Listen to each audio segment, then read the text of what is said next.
Boa noite a todos. A página o título é Aflições. Mas alegrai-vos no fato de serdes participantes das aflições do Cristo. Está em Pedro, capítulo 4, versículo 13. É inegável que em vosso aprendizado terrestre atravessareis dias de inverno ríspido, em que será indispensável recorrer às provisões armazenadas no íntimo, nas colheitas dos dias de equilíbrio e abundância. Contemplareis o mundo na desilusão de amigos muito amados, como templo em ruína, sobre os embates de tormenta cruel. As esperanças feneceram distantes, os sonhos permanecem pisados pelos ingratos. Os afeiçoados desapareceram, uns pela indiferença, outros porque preferiram a integração no quadro dos interesses fugitivos do plano material.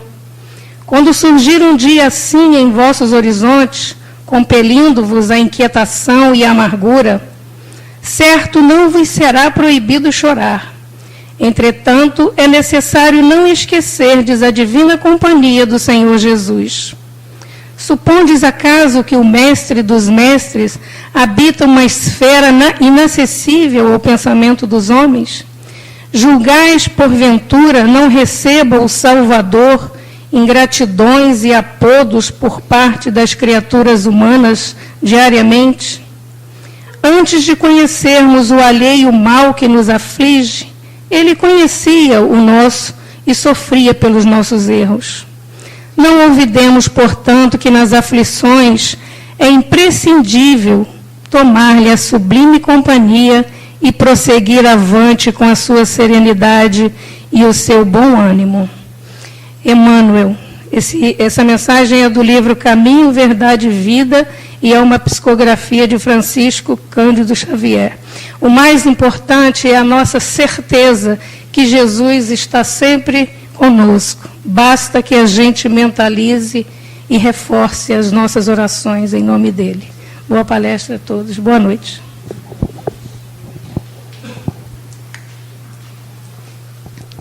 Vamos todos elevar os nossos pensamentos ao alto, buscando a presença do meigo Rabi da Galileia. Senhor Jesus, viemos buscar as tuas bênçãos. Viemos, Mestre, trazer as nossas dores, colocá-las a teus pés e dizer-te, Senhor, socorre-nos, pois estamos em aflição. Estamos sim, Senhor, em aflição. Somos sofredores. Nossos corações estão apertados pelo susto, pelo medo. Estamos aflitos pela saúde que nos falta, aflito pelos nossos amores que partiram, Senhor, e nos deixaram o coração tão machucados. Estamos sofridos, Senhor, por tantas necessidades. Estamos sofridos até pelas mazelas do mundo. Quantas coisas acontecendo nesse mundo de Deus que nos trazem decepções, amarguras e até medo. Mas, Senhor, cá estamos nós, com a certeza absoluta de que estás conosco. E temos esta certeza porque tu estás no leme, nos dando a força para prosseguir. Não estamos sozinhos. Tu estás conosco. Ninguém está sozinho. Ampara-nos e permita-nos, Senhor amado, que em nome dos nossos guias e protetores, nós possamos estar dando esta reunião como iniciada e o fazemos, acima de tudo, em nome de Deus, que nós possamos estar tranquilos, em paz conosco. Graças a Deus. Louvado seja nosso Senhor Jesus Cristo. Nós teremos o estudo da noite com o nosso Marcos Gomes. Agora sim. Boa noite a todos. Que a doce paz da brisa de Jesus possa nos envolver, trazendo alegria aos nossos corações. Nossa Tia Guacira, na prece de abertura, ela falou algumas palavras até que tem a ver com o estudo da noite, né? As coisas ocorrendo no mundo, nos assustando e fazendo que a gente fique até com temor e pensar, e Deus? Será que Deus está vendo tudo que está ocorrendo? E, na verdade, o nosso tema é falarmos sobre pequenas palavras que geralmente os antigos comentavam, e já muito a gente não ouve falar dos finais dos tempos, né? Talvez aí uns 2, 3 anos atrás, quantas coisas nós ouvimos antigos falar assim, né? Parece até o final dos tempos, né? É tão difícil as coisas acontecendo nos 4 cantos aí do planeta. Mas gostaríamos de lembrar que tudo o que vem ocorrendo foi dito, previsto pela espiritualidade maior para que ocorresse até mesmo em prol da evolução de cada um de nós. E não poderíamos deixar de lembrar de João Evangelista, ao trazer para nós, quando esteve preso na ilha de Patmos, né? Quando lá nas Escrituras diz que ele foi arrebatado e levado aos 7º céus, na verdade foi um processo mediúnico. E também João não escreveu nada. Quem escreveu foi um dos seus discípulos, chamado Pátios, que foi curado por ele de uma enfermidade grave e passa a estar junto com ele em toda a sua existência. João, na verdade, foi uma das reencarnações de Francisco de Assis. E o auxiliar Pátios, na época em que Francisco era João, nessa mesma existência, como Francisco de Assis, veio a receber o nome de Frei Leão, que hoje nós conhecemos tão bem como o professor Pietro Baldi. Mas João, quando foi, nesse processo mediúnico, levado a ver certos fatos, ele previu, ou melhor, ele conversando com o Espírito em forma de anjo, que lhe disse, vê, escreve todas essas coisas que estão acontecendo e que virão por ocorrer. Especificamente, nós vamos abordar determinados pontos de um livro que ele escreveu chamado Apocalipse. Todo o livro, tudo aquilo que João viu, tudo aquilo que João presenciou. Num determinado trecho do Apocalipse, João diz que vê 4 cavalos de cores diferentes e sobre ele 4 cavaleiros. O primeiro cavalo, um cavalo de cor branca, e o que estava sentado sobre ele tinha um arco nas mãos, e foi-lhe dado uma coroa, e saiu vitorioso a vencer. O segundo cavalo era de cor vermelha, e o que estava sentado sobre ele foi-lhe dado uma grande espada, lhe permitindo que ele tirasse a paz na terra, e os seus habitantes se matassem uns aos outros. O terceiro era de cor negra, que sobre ele tinha uma balança que julgava a todos e a tudo. O quarto era amarelo, e o que ele estava sentado tinha por nome morte, e o inferno o seguia, e lhe foi-lhe dado poder para matar a 4ª parte da terra com espada e com fome, com a peste e com as feras da terra. João também viu que haveria grande temor de terra, e o sol tornou-se negro, e a lua tornar-se-ia como sangue, e os montes lhes foram removidos dos seus lugares. Vi um anjo que tinha o selo de Deus, vivo, clamar àqueles que estavam montados sobre os cavalos: não danifiqueis a terra, nem o mar, nem as árvores, até que hajamos assinalados as testas dos servos de Deus. Vi um outro anjo tocar uma trombeta, e foi-lhe dado a chave do abismo, e de lá surgiram gafanhotos com corpos revestidos de ferro, cabelos de mulher e dentes de leão.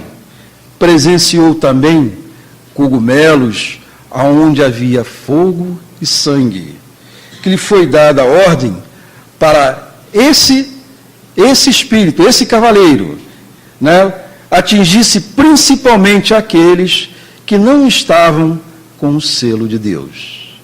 Isso está escrito no livro Apocalipse. Mas vamos nos deter principalmente nessa passagem de João que fala do Apocalipse, né?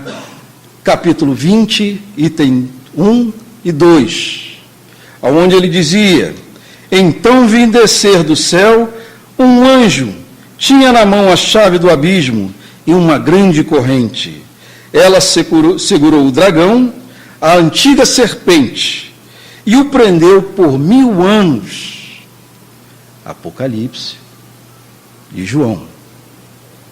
Para título de nosso conhecimento, para a vinda de Jesus reencarnar entre nós, foram retirados do planeta 2 bilhões de espíritos inferiores que trariam grande prejuízo à estada de Jesus em nosso meio.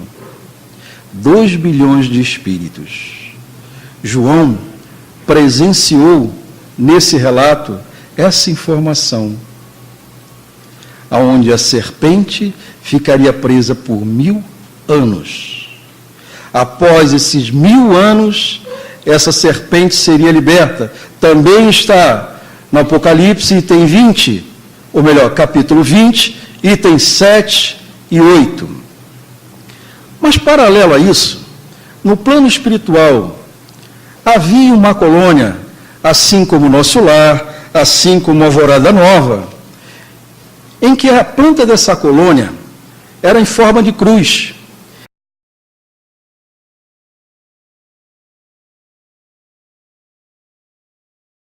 E essa cruz, essa colônia, essa cidade espiritual tinha o nome de Cruzada. Cada extremidade delas havia um reinado, lá compondo de um príncipe e um ajudante.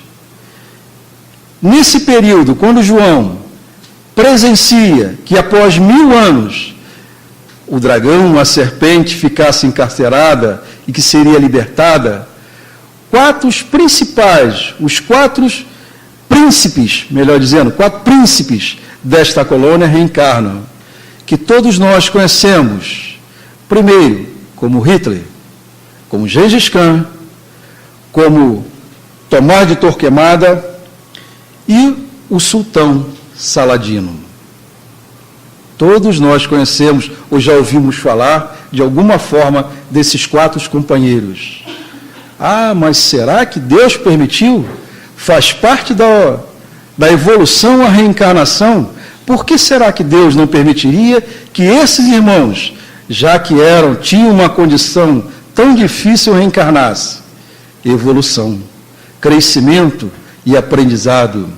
E nessa linha de raciocínio também, nós poderemos compreender o que vem ocorrendo conosco hoje, que nós vemos irmãos nossos, seres que assassinam a família, pais que assassinam filhos, as leis de ação e reação, as leis de reencarnação. Mas voltando para esses 4 príncipes, Hitler, prepotente em demasia, objetivando eliminar os seus comandados preguiçosos, reencarnados como judeus. Estes, por sua vez, auto-hipnotizados, dizendo-se superiores. E aí nós fazemos uma pausa para lembrar essa colônia, onde havia esses 4 príncipes em suas extremidades. Vamos lembrar do nosso planeta. Imaginemos um sendo príncipe do Japão, outro da América do Sul, da América Central, por aí afora.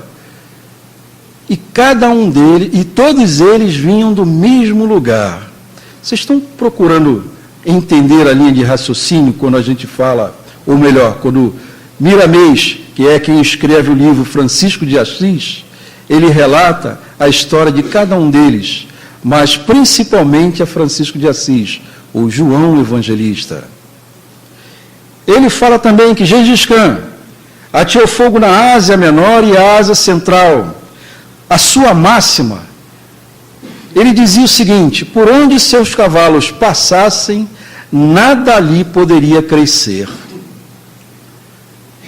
E interessante é que Gengis Khan, a cada batalha, ele procurava estar com os feridos, procurava estar com os seus soldados, ele procurava unir a tropa, ele se tornava o mais humilde dos guerreiros para estar junto com cada um, mesmo apesar do sofrimento que ele causava nos intitulados inimigos. Saladino, esse sultão Saladino, insensível conquistador, contribui muito para o aumento das calamidades universais. Ele acreditava ser de mau agouro o dia que sucedesse, em que não viesse a ver o sangue derramado dos inimigos, era um dia ruim. Ou seja, cada dia, enquanto ele esteve em guerra contra as cruzadas, cada dia ele matava um inimigo. Se naquele dia ele não matasse alguém, o seu povo, não guerreasse, o dia seguinte seria um dia de má sorte, seria um dia de muito ruim. Tomás de Torquemada, iniciando com ele a Inquisição no planeta, dizia que o sangue era como um bom vinho na hora da ceia ou nos festejos da sua crueldade. Os 4 príncipes dessa colônia chamada Cruzadas, reencarnados, estando junto todos nós. A história, se cada um de nós for buscar nos livros oficiais, não contam essas versões. O que acontece, o que aconteceu, o que gerou para esses irmãos aqui estarem, ou até mesmo seus atos. Mas não é importante para cada um de nós. Basta entender que tudo que vem ocorrendo no planeta está sobre uma orientação espiritual, está sobre uma supervisão de alguém maior, e esse alguém é Jesus. Após o resgate de Gregório, narrado no livro de André Luiz, Libertação, Gregório era um espírito que comandava diversas facções, vamos falar assim para o entendimento, no planeta, procurando incentivar a guerra, a fome, o egoísmo, enfim, N situações que provocavam ao ser humano muita dor.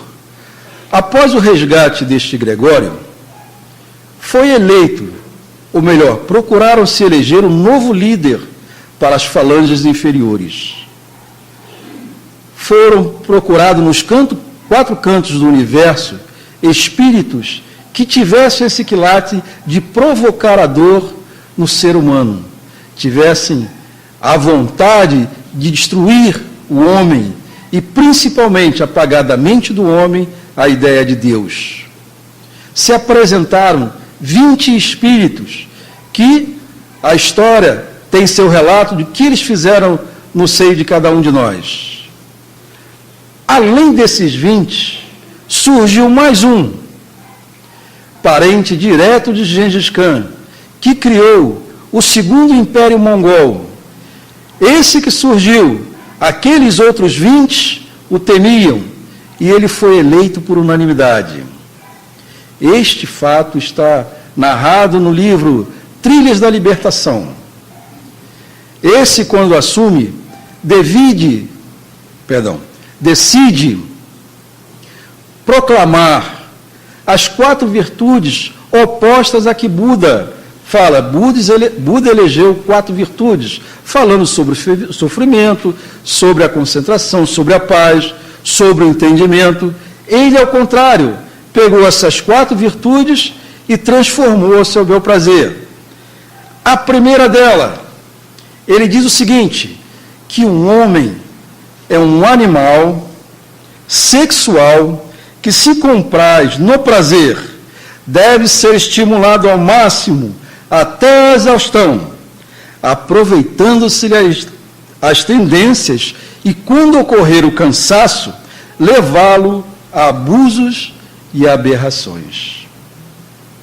Olha a inteligência do espírito, né? O que é um espírito? Né? Não somos nós, só que nós estamos encarnados. No caso dele, intitulado Soberano das Trevas, ele desencarnado elege 4 virtudes. Uma delas é essa: levar o homem ao abuso sexual. E quando ele estiver mais cansado, incentivá-lo a mais e mais abusos e tendências que hoje ocorrem no nosso seio. A segunda, e uma pergunta até que eu faço para vocês: quais são as nossas tendências? Nós sabemos? Não? Será que não sabemos onde é o nosso calcanhar de Aquiles? Sabemos, né, gente? Sabemos aonde a gente gosta. Tem aquelas pessoas que gostam, né, de ouvir a vida alheia, tem aquelas pessoas que gostam do álcool, da bebida, né, do tóxico, enfim, N situações. Isso são reflexões para cada um de nós. Alguém estritamente com conhecimento que sabe aonde tocar a ferida de cada um de nós. O segundo, ele fala do narcisismo. É filho predileto do egoísmo, pai do orgulho, da vaidade, inerentes ao ser humano. Fomentar o campeonato da presunção nas modernas escolas do espiritualismo, ensejando a fascinação. O orgulho entorpece os sentimentos e intoxica o indivíduo, cegando e enlouquecendo. Apenas a título de estudo, nunca se viu tantas academias tão cheias, né? Todo mundo, é apenas uma forma de estudo, todo mundo querendo ficar cheinho, né? Poderoso. Mas muito da gente observa, muitos companheiros que estão nas academias não estão preocupados com a saúde física, estão preocupados apenas com o exterior. E esquecem que por dentro, esquece da saúde moral, da saúde espiritual. Nós observamos muitos nossos companheiros tomando remédios para isso, para aquilo, ficaram cheinhos, mas chega sexta-feira, sábado, domingo, nossos irmãos se comprazem com a bebida de tal forma que tudo aquilo, todo aquele, entre aspas, regime que foi feito até quinta-feira, da sexta em diante, se perde. Nós não estamos trazendo isso apenas em termos de ensinamento, em termos de colocação que nós estamos observando. Viu, gente? Vocês desculpem aí as palavras. Também lembramos, quando ele fala disso, do narcisismo, esse ano até que eu não ouço tanto falar disso, mas do ano passado para trás, eu ouvi muito, principalmente do meio, na indústria, se falava muito esse termo. Eu sou o cara. Só eu posso? Vocês já ouviram muito esse termo? Eu sou o maioral. Abaixo de mim não tem ninguém. Todo mundo é poderoso. Mas continuemos com esse irmão. O que ele fala? O poder tem a prevalecência em a natureza humana, remanescente dos instintos grosseiros, dominadores e arbitrários. O poder. Os antigos já diziam, né? Quer saber quem é o homem? Dê poder a ele. Muita gente fala assim: eu não quero isso, não quero dinheiro, não quero casa de praia, só quero poder. E é realidade, né, meus irmãos? O poder, né? Ele fala do principal, o que aflige todos nós. O dinheiro. Olha só que o nosso irmão super inteligente determinou. O dinheiro compra vidas, escraviza almas. A ambição da riqueza, mesmo mascarada, supera a falsa humildade. O conforto amolenta o caráter, desestimulando os sacrifícios. O dinheiro, né, gente? Aí eu pergunto a vocês, o que dói mais, a dificuldade ou a falta de dinheiro? A dificuldade, N dificuldades, ou a falta de dinheiro? O que dói mais, gente? A falta de comida, eu vou exemplificar, né? A falta do arroz com feijão ou o dinheiro?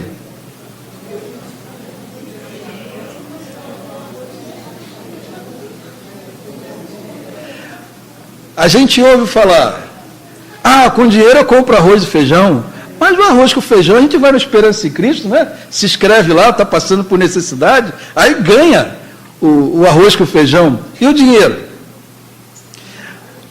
Em nossa casa, alguns irmãos chegam à nossa casa pedindo ajuda.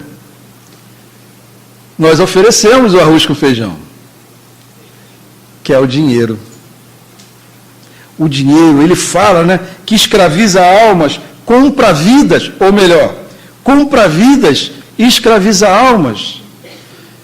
Também ele diz que a ambição da riqueza, mesmo mascarada, supera a falsa humildade. Quem aqui quer ganhar na Rio de Prêmios agora? É 1 milhão, né? Acho que é 1 milhão de reais. É algo parecido, né? É um dinheiro bom aí, né? Quem aqui fica naquela fila da Loto para ganhar sozinho na Mega Sena? Ninguém fica, gente? Ainda bem, né? Os corajosos, né? Os que vão para o céu, né? Eu fico, né? Mas a gente até diz, se eu ganhasse na Loto, meu Deus, as nossas preces, eu vou ajudar a Esperança em Cristo, vou ajudar lá as casas fraternas. Olha a falsa humildade aí. Será que ajuda mesmo?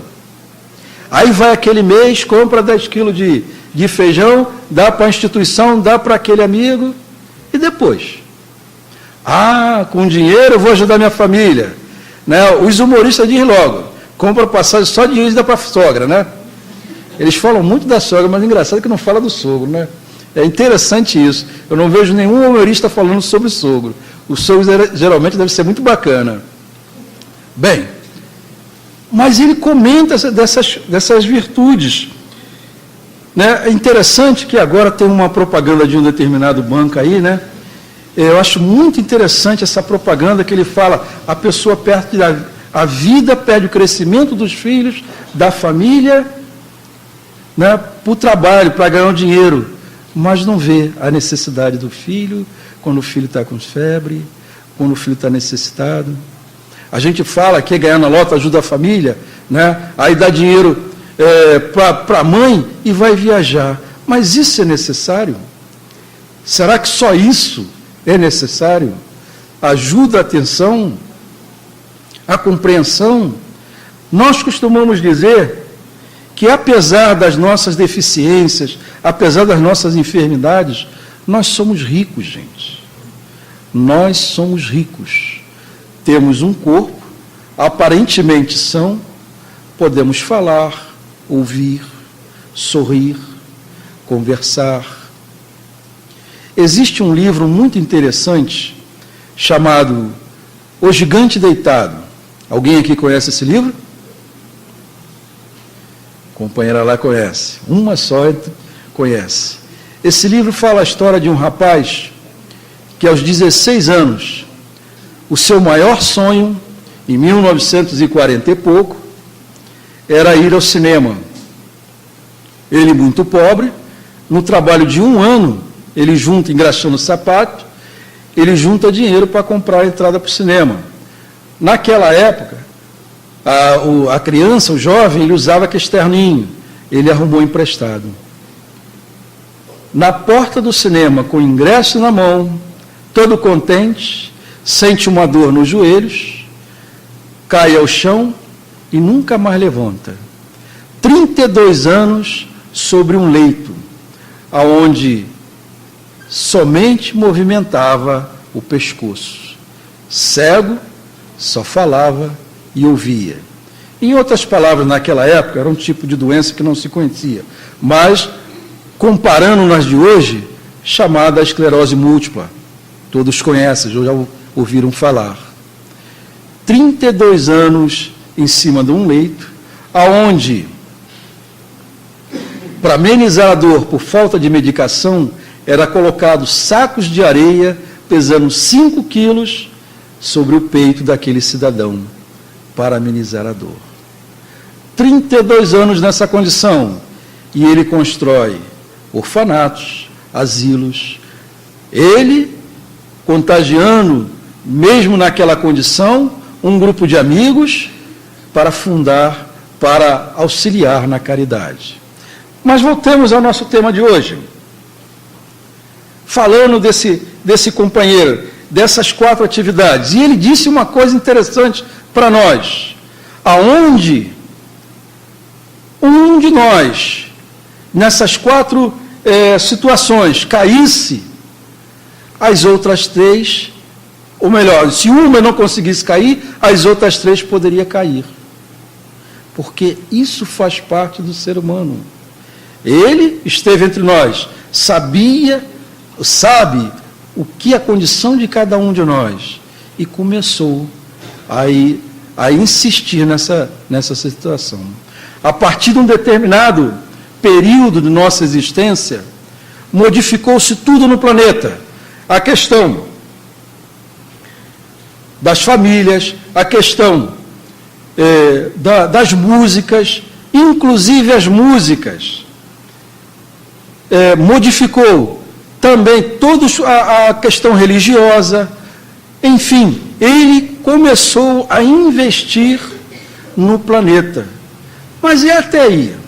Está falando disso, mas Deus, será que Deus, amigos espirituais, os espíritos amigos, eles não estão vendo isso?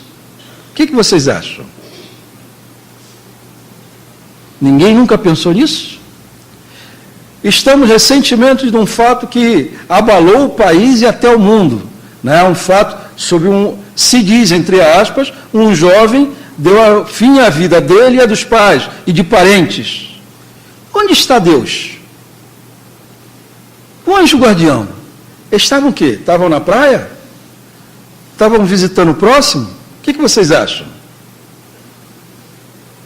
Para entender, compreender isso, gente, somente as leis de ação e reação, as leis reencarnacionistas. E nisso, normalmente, a gente tem lembrado de um outro livro, A Árdua Ascensão de Vitor Hugo, para compreender esse livro, para compreender o momento em que cada um passamos. Será que Deus, na sua tentativa de unir corações, não fez que aqueles que se odiassem estarem convivendo em família? Será que Deus não sabia da condição de cada um desses?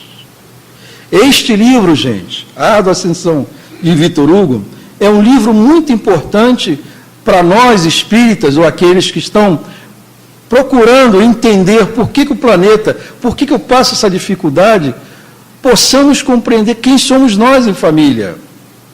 Este livro comenta um caso específico de uma família, de uma senhora que chega à casa espírita por um processo obsessivo. Na casa espírita, ela é tratada, esclarecido, o espírito que estava procurando, ou estava obsidiando-a, também é esclarecido. Ela lá constitui família com um dos participantes da casa espírita. Tem vários filhos. E quem vem a ser um desses filhos, aquele que foi motivo de trazê-la à casa espírita. O tão temido, entre aspas, obsessor, ou como um companheiro nosso diz, cobrador de causas justas, né? Esse espírito, filho encarnado naquela família, provoca diversas situações para dificultar o trabalho caritativo desses pais, chegando a ponto de dizer para a polícia, ou até mesmo para a igreja, que tudo aquilo dentro da casa espírita era armado, encenação. Não havia condição de espírito nenhum, não havia situação nenhuma daquela. O pai é preso, o pai, pelas leis, também deveria desencarnar por um problema, por uma situação cardíaca, quando descobre que foi o próprio filho que teve o dedo principal para a sua prisão, o pai desencarna. O filho, ao relembrar aquele fato, lhe vem à mente, antes dele reencarnar, que aquele que, naquele momento, estava desencarnando à sua frente, foi o mesmo companheiro que lhe esclareceu antes de reencarnar. O remorso o toma, e o que ele faz? Taca fogo no corpo e se suicida.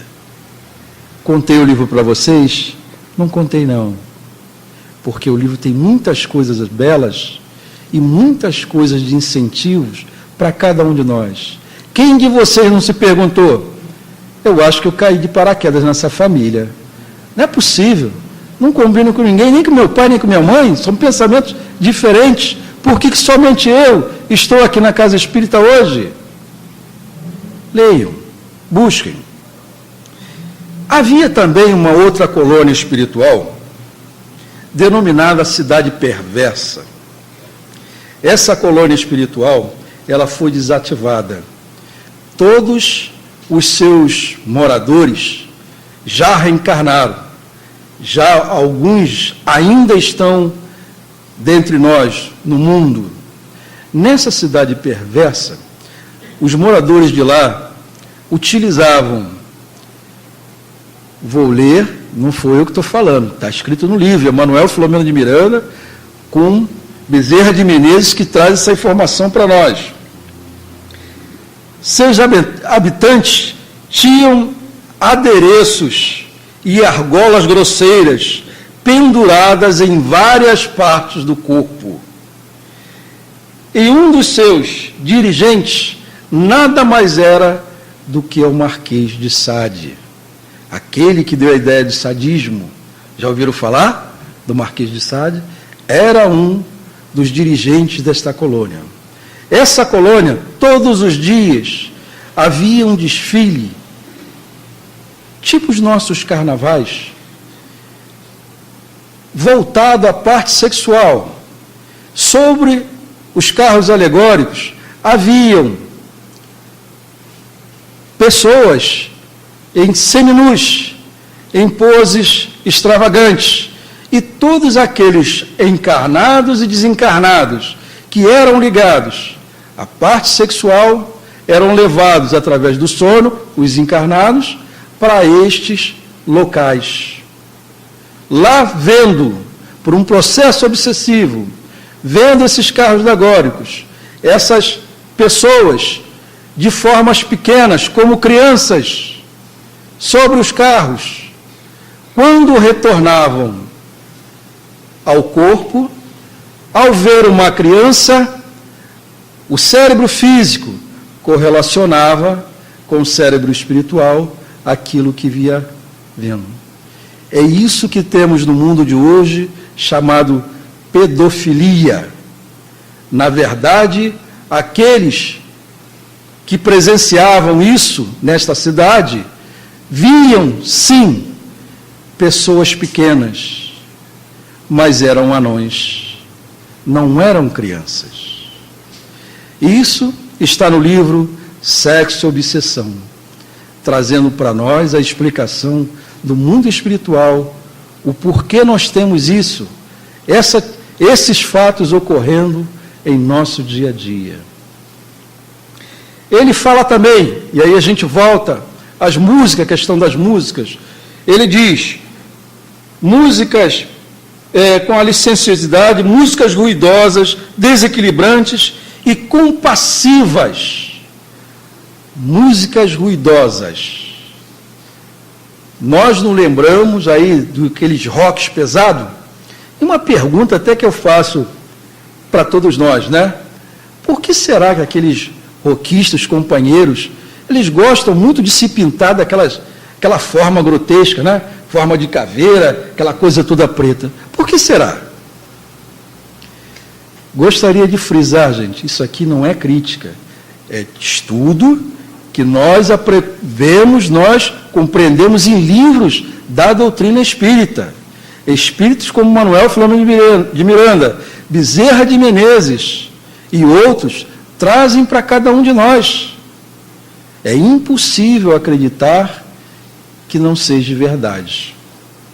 Nós vemos músicas bonitas até, mas se a visão dos nossos irmãos por determinados fatos. Quando eles falam da música compassiva, o que vocês lembram? Quem é que gosta de funk aqui? Ninguém gosta, né? Só lá em uma que gosta, o pessoal lá gosta, né? E realmente gosta, gente. Olha, começa sexta-feira, 10 horas da noite, vai o sábado até 7 horas da manhã, sábado, 10 da noite, domingo até as 9 da manhã. E não é perto, não, é longe, mas que a gente ouve, a gente fica orando para aquelas pessoas que moram nas proximidades. Mas falando da música em si, vocês já repararam que a música funk, ela é uma música compassiva, ela é uma música tribal, ela só tem um ritmo, fala da música que hipnotiza. E por que não ser?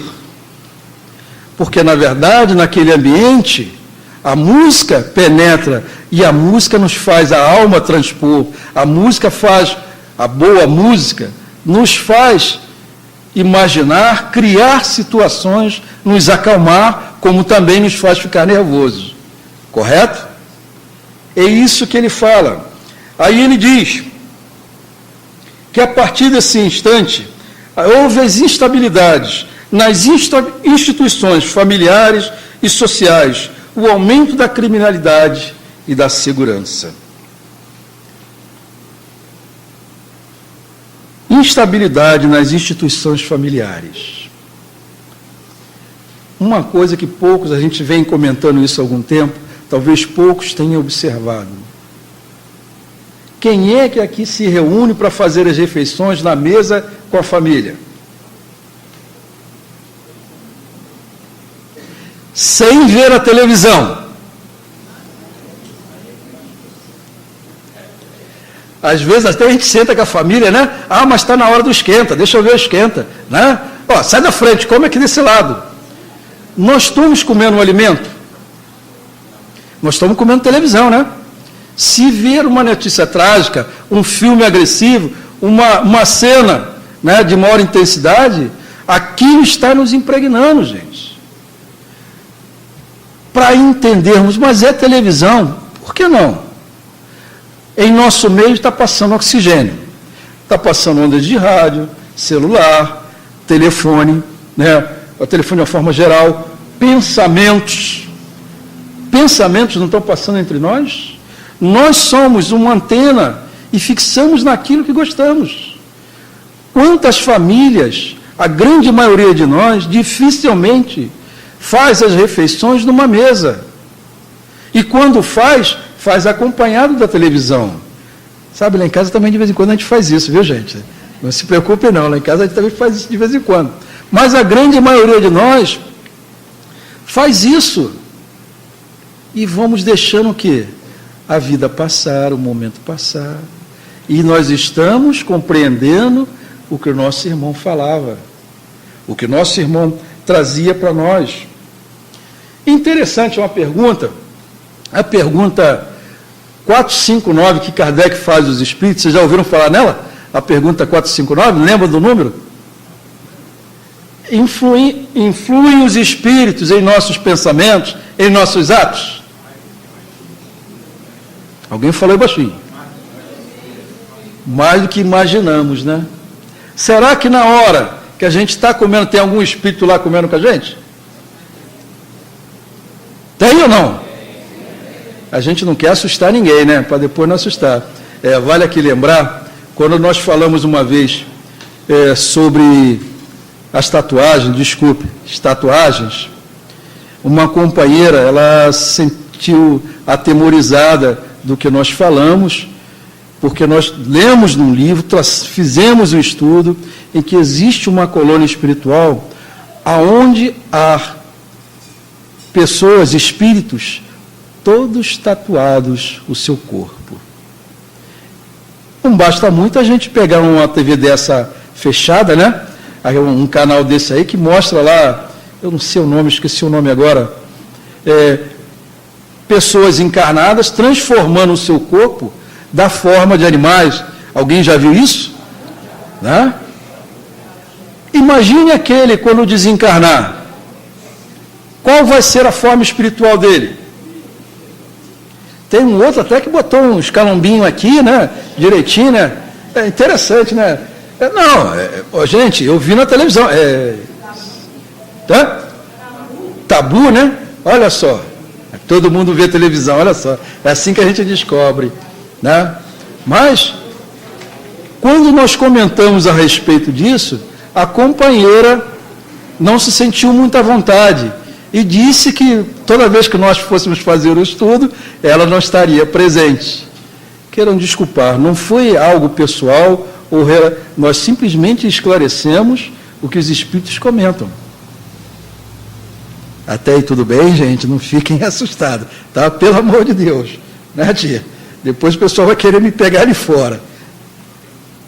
Ele também fala, nessa pergunta 459, esses espíritos eles podem nos influenciar se nós dermos guarida, se nós dermos atenção.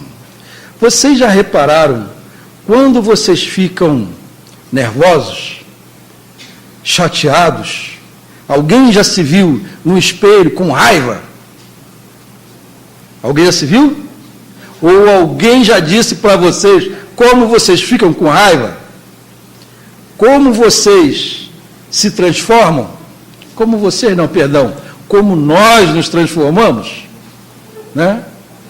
Será que naquela hora não tem também um companheiro ali dizendo, é isso, fala isso para ela, fala isso para ele, faz isso, faz aquele? E por aí vai, né? Jesus nos falou uma coisa muito interessante. Aquele que perseverar até o final será salvo. O que vocês acham disso? Por que será que Jesus falou isso? Aquele que perseverar até o final será salvo.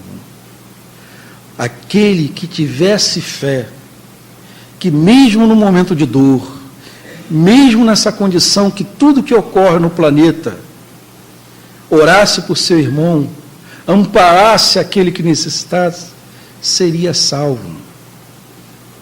Também ele disse, nunca vos deixarei sós. João, trazendo todo esse contexto do livro Apocalipse, prevendo coisas negativas, que o livro Apocalipse é um livro tenebroso, a gente dá até medo de ler, né?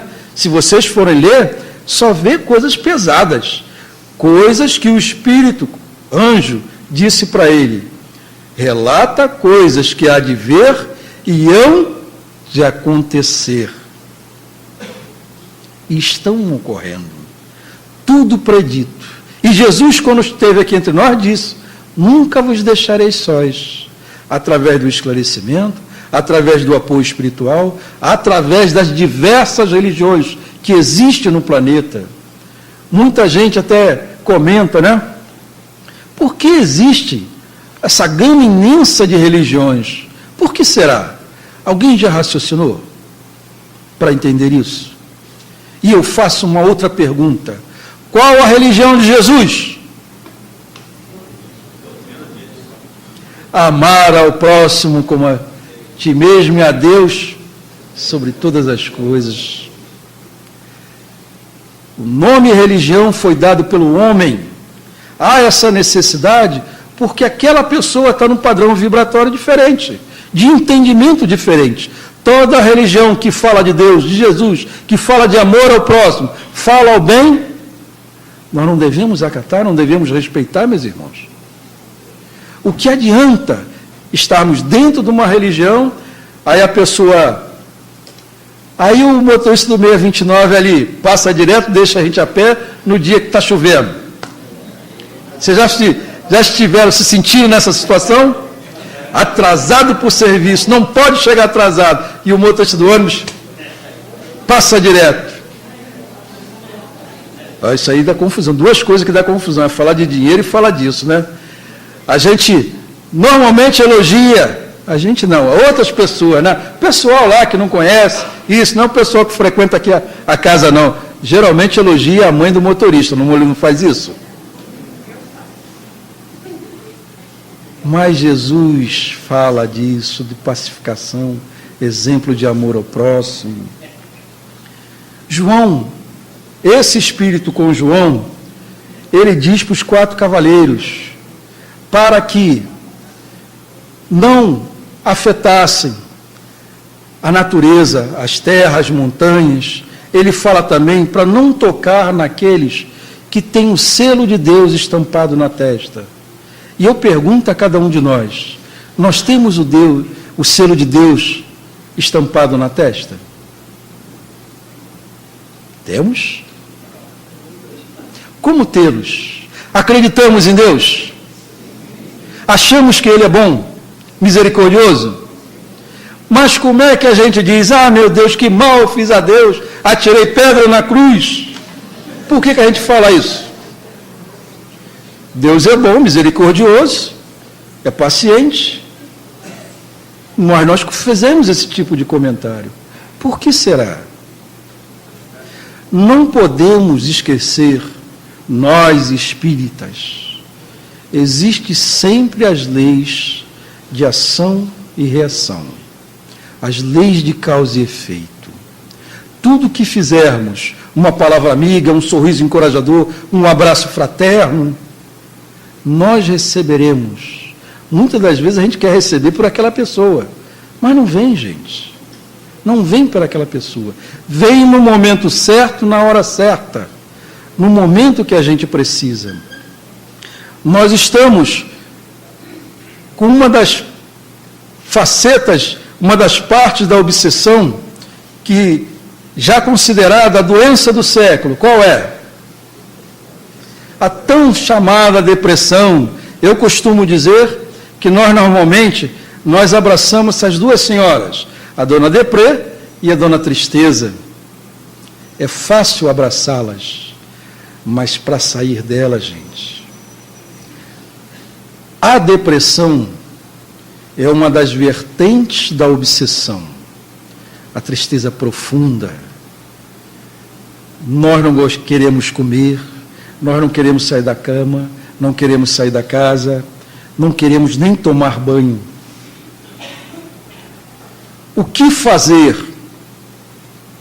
para evitar todo esse tipo de atividade, de situações? A prece ajuda, a oração? Mas o apoio dos familiares também. O apoio dos familiares a compreender que aquela pessoa está enferma, precisando de ajuda, é muito importante, gente. Mas normalmente nós não temos paciência. Isso é uma coisinha até interessante. Eu estou olhando totalmente o horário, gente, que a gente tem uma tarefa ainda a cumprir. A nossa paciência é grande, ou melhor, vocês têm paciência? Nós costumamos, tem? Graças a Deus, a senhora vai para o céu, hein? Mas diz que tem, tá? Vai para o céu. Sim, sim. A gente costuma mencionar um dos testes para sabermos se temos paciência. Imagine você falar 3 vezes a mesma coisa com uma pessoa sem alterar o tom de voz. Menino faz isso. Menino faz isso. Menino faz isso. E você já está transtornado. Esse é o teste da paciência. Gente. Façamos ele e vamos compreendendo. Gente, nosso estudo de hoje é falar dos finais dos tempos. Finais dos tempos, sim. Dos tempos de quê? De nós ficarmos inativos perante as coisas que ocorrem no mundo, perante as situações que ocorrem conosco mesmo. Jesus, ele nos diz, ajuda-te que o céu te ajudará. Não adianta a gente vir só à casa espírita e pedir ajuda aos companheiros da casa, aos espíritos superiores, a Deus e a Jesus. Mas o que estamos fazendo por nós?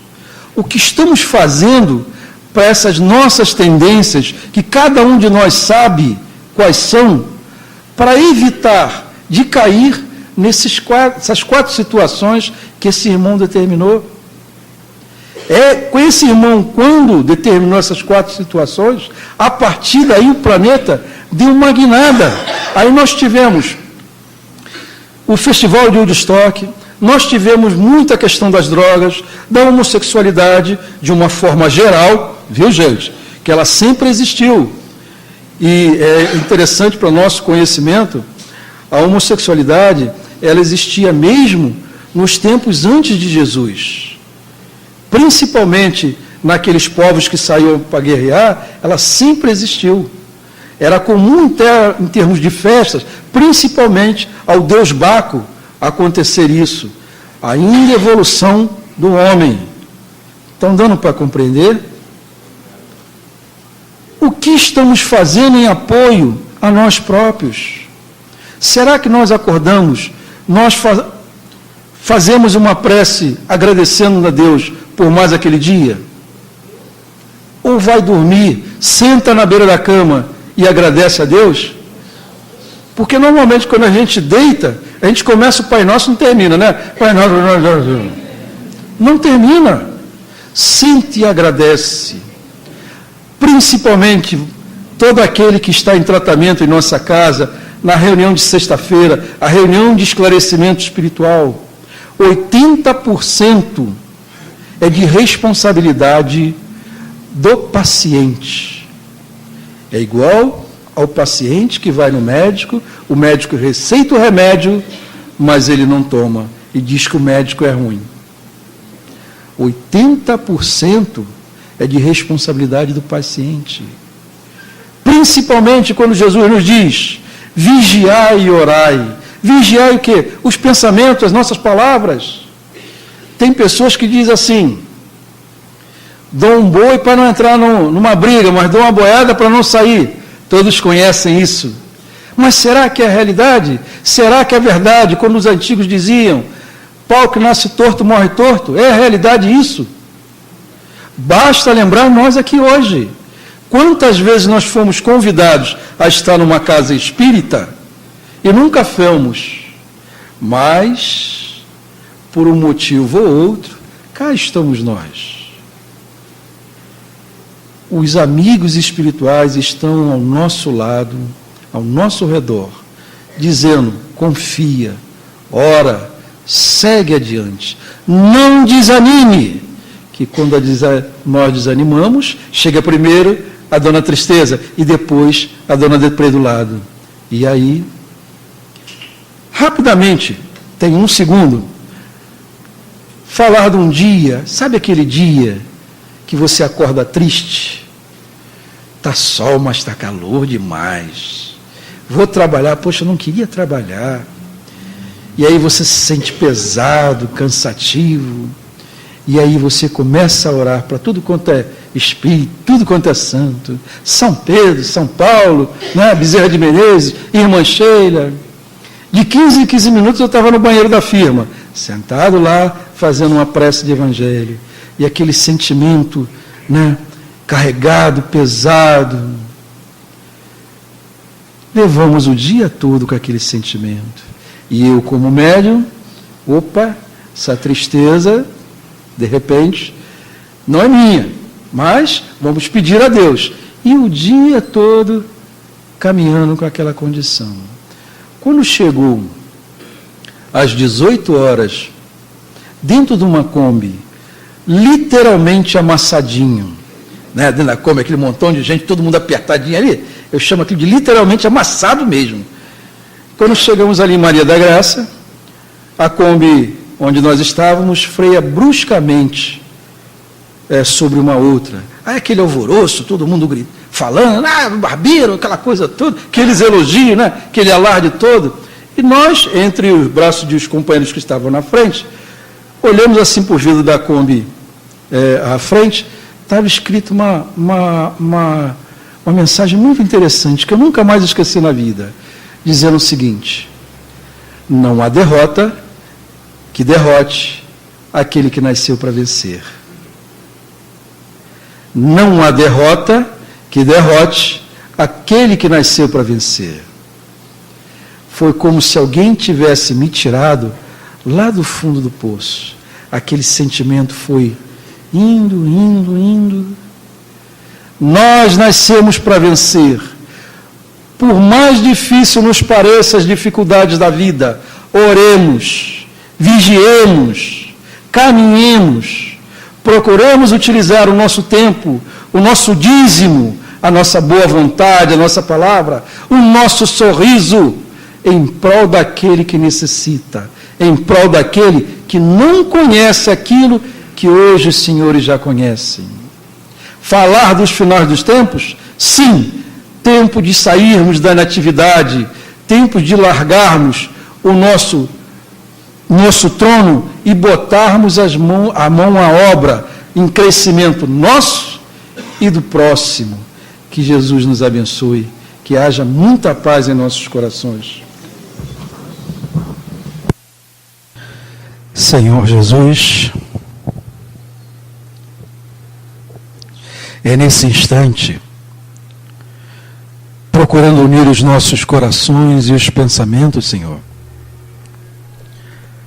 a qual colocamos à sua disposição aquilo que de melhor temos em nosso interior, Jesus. Amplia, Senhor, esse nosso sentimento de boa vontade, o nosso amor, em prol dos nossos irmãos necessitados, Senhor. Que cada um nesta Assembleia possa se tornar instrumento de luz, levando o sorriso, Senhor, o abraço fraterno, a palavra amiga a todos aqueles que de nós se aproximarem, Senhor. A todos esses irmãos desencarnados, sofredores que se encontram em nossa casa na noite de hoje, esses irmãos possam ser reconfortados. Senhor, que a esperança sempre possa habitar os nossos corações. Envolve, Senhor, essa família desse desencarne violento, que cada um possa ser amparado e esclarecido, Senhor. Não importa, Senhor, quem seja o causador, mas o que importa realmente é nosso amor seja levado a esses corações. Acalmemos, Senhor, a palavra, o raciocínio, Senhor, que critica, que culpa. Ajuda-nos, Senhor, a sermos realmente, como Francisco de Assis, instrumentos de Tua paz. Que a Tua luz nos envolva, Senhor. Que esta paz, Senhor, habite os nossos corações. Graças a Deus.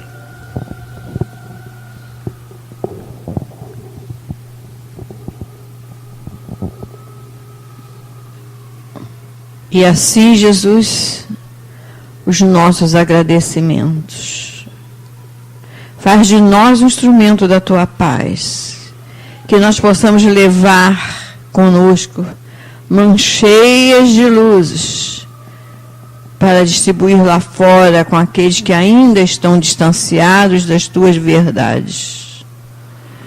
Permita-nos, Mestre, que em nome dos nossos guias e protetores, estarmos dando como encerrada a primeira parte de nossas reuniões, de nossa reunião, e isso o fazemos em nome de Deus. Graças a Deus. E louvado seja nosso Senhor Jesus Cristo. Amém.